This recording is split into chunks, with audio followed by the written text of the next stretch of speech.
Hi! Hello! నమస్తే. Welcome to our channel. ప్రస్తుతం స్టూడియోలో మనతో పాటు ఉన్నారు ఏఐ ఎక్స్‌పర్ట్ సాయి రమేష్ గారు. నమస్కారం రమేష్ గారు. నమస్తే అండి. ఫస్ట్ అసలు ఏఐ నేర్చుకోవాలి అంటే మనకు మినిమమ్ స్కిల్స్ ఏమేమి ఉండాలి? అంటే బేసిక్‌గా ఏంటంటే బేసిక్ కంప్యూటర్ బేసిక్ హ్మ్. మొబైల్ యూసేజ్ ఏది ఉన్నా కూడా ఓకే. నేర్చుకోవాలంటే నేర్చుకోవడానికి పాసిబిలిటీస్ ఉన్నాయి. ఇంకా ఏంటంటే కొంచెం ఇంగ్లీష్ మీద ఎక్కువ కమాండ్ ఉంటే ఇంకా ఎక్కువ ఈజీగా ఇంటరాక్ట్ అవ్వడానికి కుదురుతుంది. లేదంటే ఓకే. ఏంటంటే కొన్ని కొన్ని టూల్స్ తెలుగులో కూడా ఉన్నట్టున్నాయి అదే గదా! కొన్ని ఉంటాయి. ఇప్పుడు అన్నీ తెలుగులో లేవు. ఓకే. ఓకే.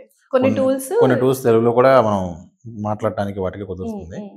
బట్ తెలుగు తక్కువ ఉంది కాబట్టి కొంచెం ఇంగ్లీష్ ఐడియా ఉంటే చాలా ఎక్కువ స్కోప్ ఉంటుంది. ఓకే. మెయిన్‌గా ఏంటంటే ప్రాబ్లమ్ సాల్వింగ్ అంటే ఇక్కడంతా మీకు ఎలా ఉంటుందంటే మనం ఏఐ టూల్స్ వాడటం అంటే టూల్స్ ఏమేమి ఉంటది. హ్మ్. మనం వాడే విధానం, ప్రాబ్లమ్ సాల్వింగ్ స్కిల్స్ కావచ్చు. దాన్ని మనం అడిగి మనకి కావాల్సింది తెచ్చుకోవటం. ఇది మెయిన్ ప్రాంప్టింగ్ అయినా మనం ముందు అడగటం రావాలి. హ్మ్. అసలు మనకి హ్మ్. సెపరేట్‌గా ఒకప్పుడేంటంటే ఖచ్చితంగా ప్రాంప్ట్ ఎగ్జాక్ట్‌గా ఇస్తే తప్పితే వచ్చేది కాదు. ఓకే. ఇప్పుడేమైపోయిందంటే అది కూడా మన నేచురల్ లాంగ్వేజ్‌లో వచ్చేసింది. అంటే హ్మ్. మనం జనరల్‌గా ఎలా మాట్లాడుకుంటూ అడుగుతామో అలా అడుగుతూ ఉంటే దానికి అర్థమవుతుంది. అర్థమవుతది. ఓకే. బెటర్ అవుట్‌పుట్ వస్తుంది. హ్మ్. హ్మ్. కాబట్టి బేసిక్ ఇంగ్లీష్ ఉంటే సరిపోతుందండి మోస్ట్‌లీ ఎక్కువ. ఓకే. సో, అయితే ఇప్పుడు స్టూడెంట్స్‌కి ఎలా ఉపయోగపడతాయి? అంటే ఏ ఏఐ టూల్స్ ఉపయోగపడతాయి? అదే మ్యామ్. మళ్ళీ ఇక్కడ మనం ఏంటంటే ఏజ్ వైస్‌గా తీసుకోవాలి. హ్మ్. మనం ఇప్పుడేంటంటే బేసిక్‌గా ఇప్పుడు ఫోర్త్ క్లాస్ పిల్లల నుంచి కూడా మాక్సిమం యూజ్ ఏఐ యూజ్ చేస్తున్నారు. చేస్తున్నారా? ఫోర్త్ క్లాస్ పిల్లలు గూడా. ఆ! హ్మ్. మాక్సిమం అంటే మీకెలా అయిపోయిందంటే ఇళ్లల్లో ఒకప్పుడు హోంవర్క్ కావాలంటే వాళ్ళ మదర్‌నో, ఫాదర్‌నో అడిగేవాళ్ళు. పాపం హ్మ్. ఎవరైనా తెలిసిందో చెప్పేవాళ్ళు. వాళ్ళు ఉన్న బిజీలో కొన్నిసార్లు టైం ఇప్పుడేం చేస్తున్నారంటే ఇంక పూర్తిగా ఏది కావాలన్నా చాట్‌జీపీటీనో ఏదో ఓపెన్ చేసేసుకొని గూగుల్ లెన్సో ఓపెన్ చేసుకొని స్కాన్ చేసేసి హ్మ్.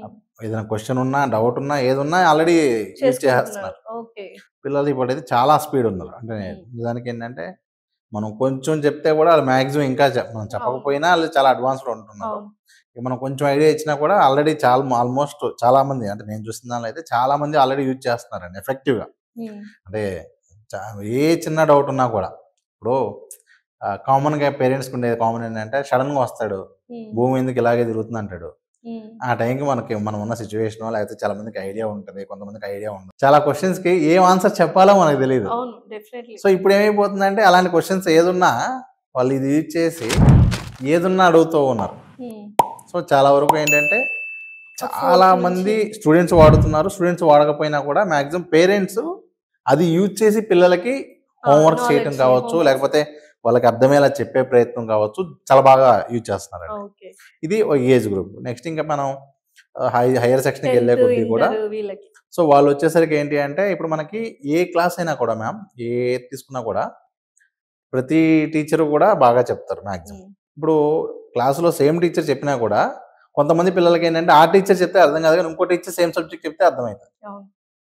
ఇది కామన్‌గా ఉన్నటువంటి ఇష్యూ. అంటే ఆ హ్మ్. టాపిక్ మీద నాకు అర్థం కావట్లేదు అంటే నాకెలా చెప్తే అర్థమవుతుందో నేను ఒక చాట్‌జీపీటీనో ఒక టూల్‌ని అడిగి నాకు అసలా బాగా లోయెస్ట్ ర్యాంక్స్ ఉన్న, లోయెస్ట్ గ్రేడ్స్ ఉన్న స్టూడెంట్‌కి అర్థమయ్యేలా చెప్పు అంటే అర్థమయ్యేలా చెప్తది.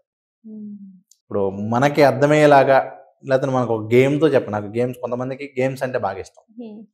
నాకు ఇదే కాన్సెప్ట్‌ని ఒక గేమిఫై చేసి చెప్పమంటే ఆ కాన్సెప్ట్‌ని గేమ్ లాగా నేర్పించిద్ది. ఓకే. సో, చాలా ఎఫెక్టివ్‌గా అంటే ప్రతి ఒక్కళ్ళు కూడా ఆ సబ్జెక్ట్ అంటే ఇప్పుడు మనకు చదవటం, చదవకపోవటం అనేది ఏం లేదండి. మనకు అర్థమైతే మనం ఖచ్చితంగా దాని మీద మనం యాక్టివ్‌గా అర్థమవుతుంది కాబట్టి నాలెడ్జ్ ఉంటుంది. హ్మ్. లేదు అంటే అర్థం ఏంటంటే అక్కడ చెప్పేది మనకు కన్వే అవ్వట్లేదు. అవును.